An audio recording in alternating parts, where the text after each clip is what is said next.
Hello everyone.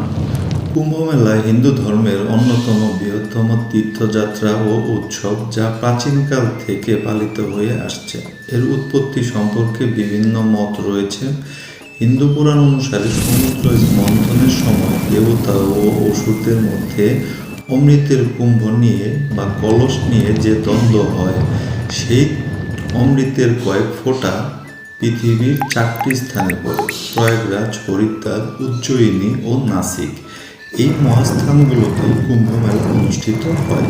Kumbh Mela প্রতি 12 বছর অন্তর পালিত হয়, যা বৃহস্পতি, সূর্য ও চন্দ্রের অবস্থানের উপর নির্ভর করে। এই মেলায় লক্ষ লক্ষ তীর্থযাত্রী পবিত্র নদীতে স্নান করে পাপ মুক্তির আশায় অংশ নেন। 26 ফেব্রুয়ারি মহাশিবরাত্রি, শেষ শাহী স্নান। এই মহাকুম্ভ মেলায় প্রায় 40 থেকে 50 কোটি তীর্থযাত্রীর সমাগম